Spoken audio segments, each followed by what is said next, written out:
Well, that's it, guys. We have our finale for what probably is going to be at least the first season of Falcon and Winter Soldier. I don't imagine this will be a one and done like WandaVision. So episode 6, titled One World, One People, and now we have this episode to talk about, and I'll also give my overall thoughts on the season. So this is your first and only warning. If the thumbnail and the title didn't warn you enough, this is going to be full spoilers.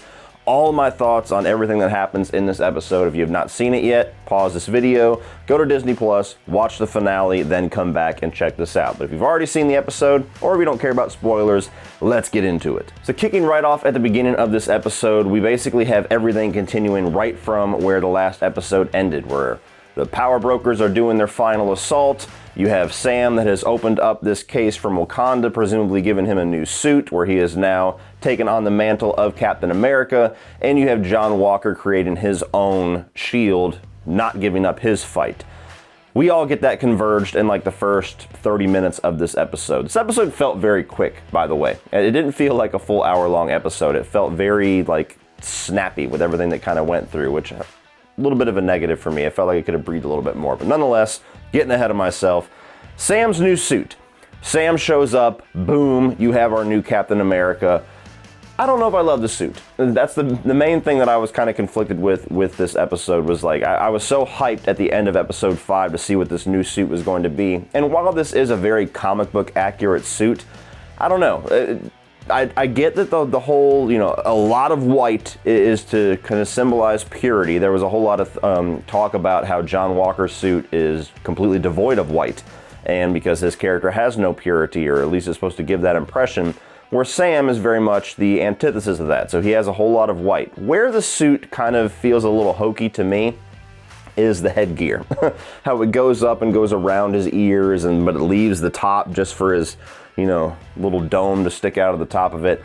I don't know how I like that headgear. Now, to be fair, I thought that Captain America's headgear looked ridiculous in the first Avengers movie, and after that, they fixed it. And so, who knows? Maybe they'll fix it. Maybe I'm the only one with that complaint. But everything looked cool with this suit except for the headgear. I was surprised that he kept his wings. I haven't read the comics or anything, so I don't know if that's straight from the comics either, but I was surprised. I thought that him kind of giving up his wings was going to be it. That was the last time we were going to see Falcon flying around, but now we have a Captain America that has all of the powers and all of the technology of Falcon. That was pretty cool. That was something that gives him a little bit of an edge. I mean, obviously he's not going to take the super soldier serum, or at least that's what I'm getting the impression of, is that he doesn't need it.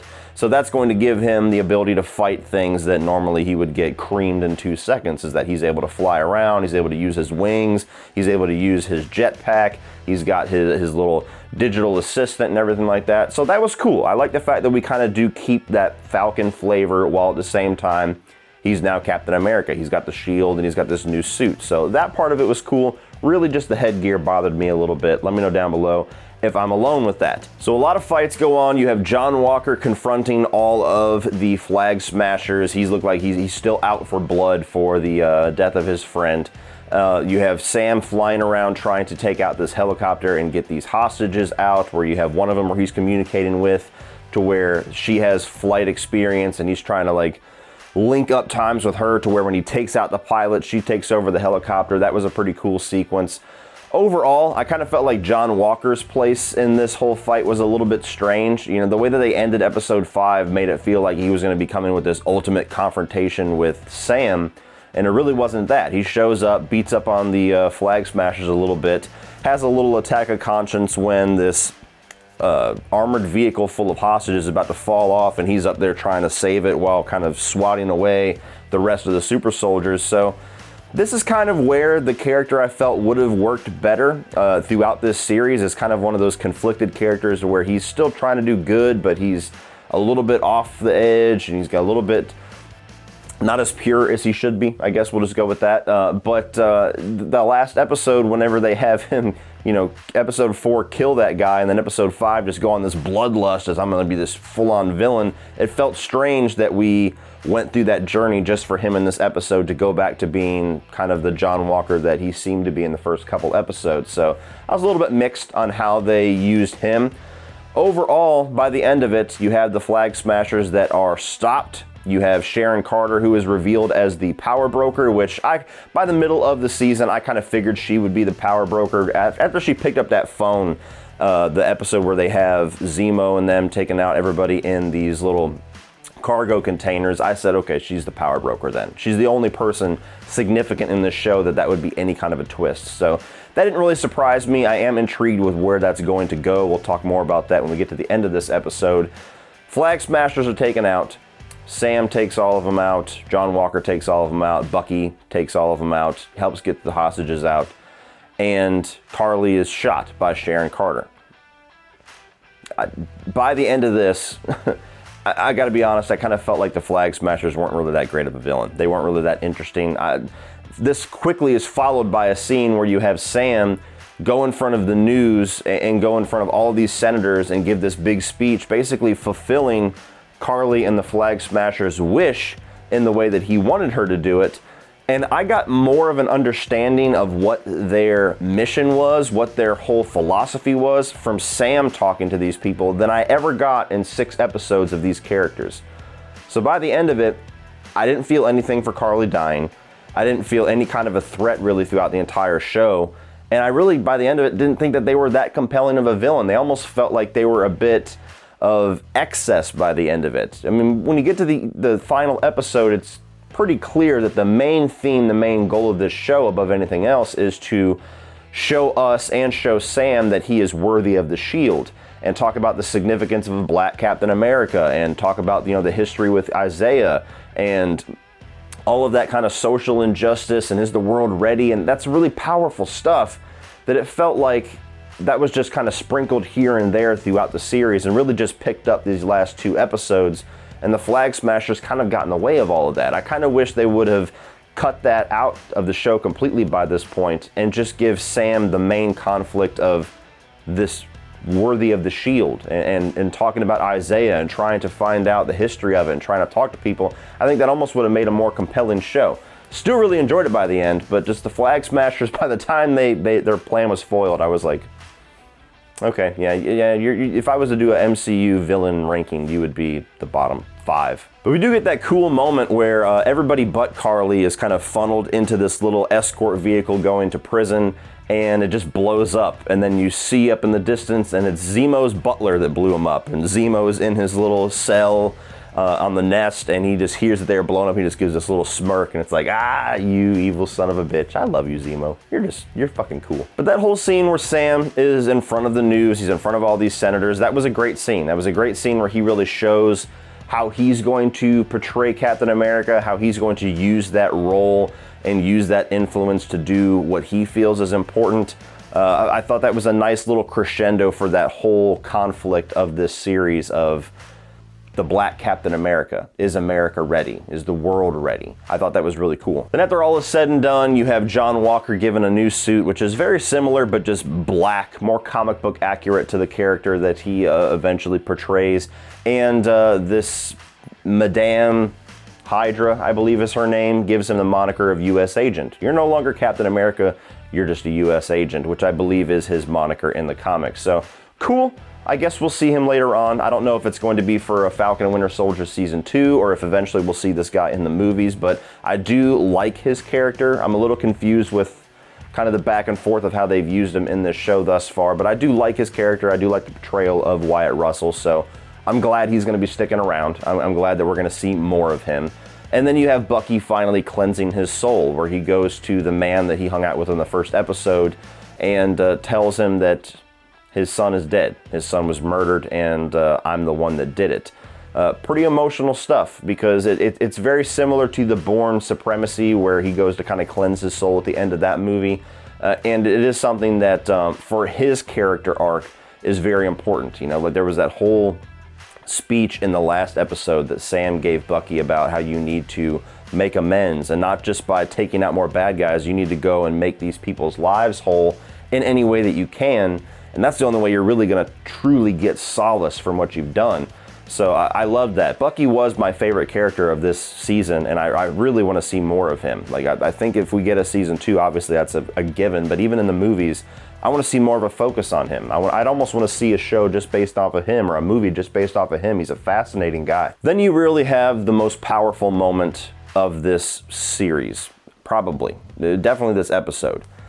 Sam goes to visit Isaiah, and they're having this little bit of a funny back and forth where Isaiah's like, all right, man, you want to take up this mantle, the mission that you just set yourself out on is going to be a lot harder than you think it is, and they're kind of going back and forth about the legacy of the Black Captain America, and then he takes him and his grandson to the museum, and talk about a powerful scene when he brings them into the Captain America Museum, and you got all of this history of the Captain America shield and the super soldier serum, and he takes them into this room, and there's now a monument and an entire room dedicated to what Isaiah Bradley gave for the country. And it was just seeing that actor's reaction when he walked in, and then seeing how he embraced Sam and was just kind of like shaking, was very powerful stuff. That was a fascinating character. I almost wish we could have got a little bit more from him, but the way that he was utilized was pretty powerful, and that was a nice way to kind of close out that whole theme of this season. And the whole episode closes out with everybody going to the dock. You have the Wilson Seafood, which I honestly, I'm a little bit fuzzy. I don't know if they always had that business or if that was something that they just opened up now that they've got the boat restored. But nonetheless, everybody's there, everybody's partying, everybody's dancing. You got the Winter Soldier shows up. Bucky's like lifting kids with his metal arm. That was a lot of fun. So that was a nice little note to end this episode and this series on. And I'm looking forward to more of these two characters. And there was a lot of tenacity between them. There was a lot of butting heads. And now that they really become great friends, I think that they have a lot of chemistry. I love these two characters. So ending with them just kind of embracing each other, basically as family, was really cool. And the final stinger, if you stayed past the credits, which if you didn't, go watch it now and come back. Sharon Carter finally gets her pardon. She goes in front of the Senate and they give her a pardon. They apologize for everything. They refer to her as Agent Carter, and they basically allude to the fact that she's going to get her position back in the U.S. government.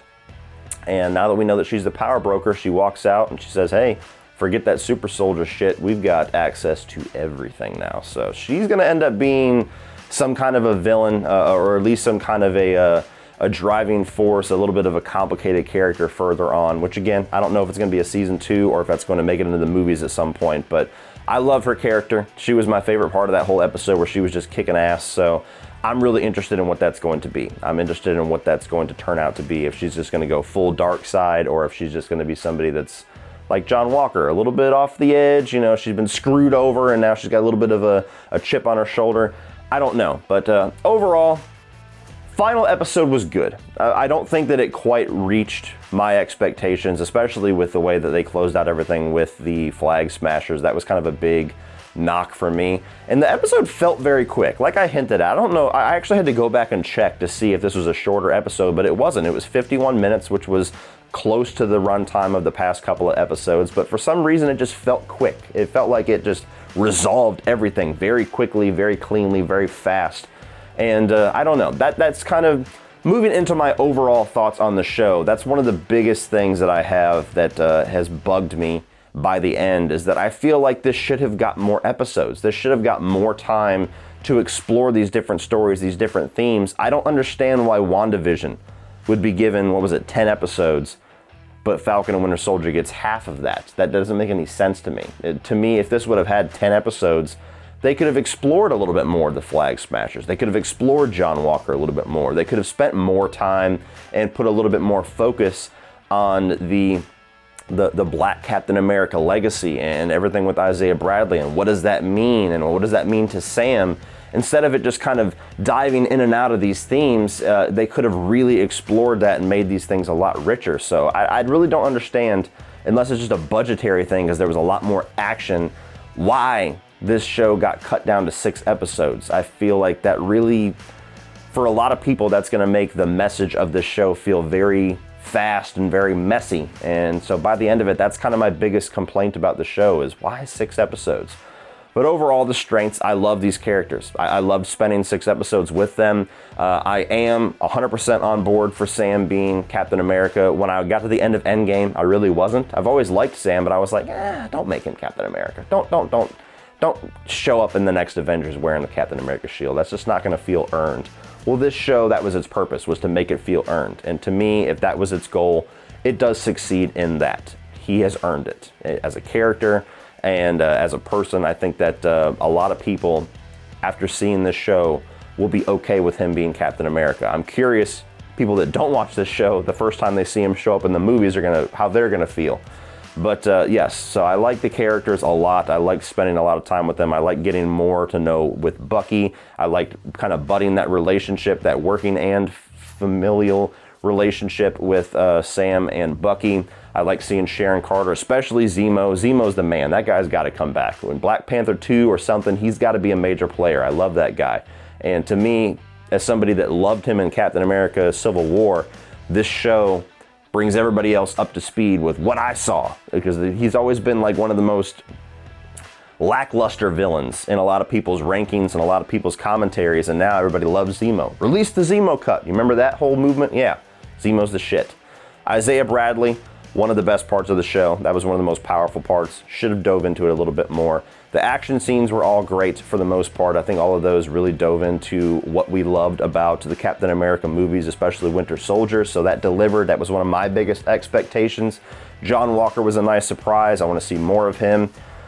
Overall, I do really like this show. By the end of it, I was more satisfied with this than I was with WandaVision. Not by leaps and bounds, but by the end of WandaVision, I felt more disappointed with the way that they ended things, where with this, I'm satisfied with how they ended it. It just felt like it got there too fast. So I really enjoyed season 1, or presumably the whole series. We'll see.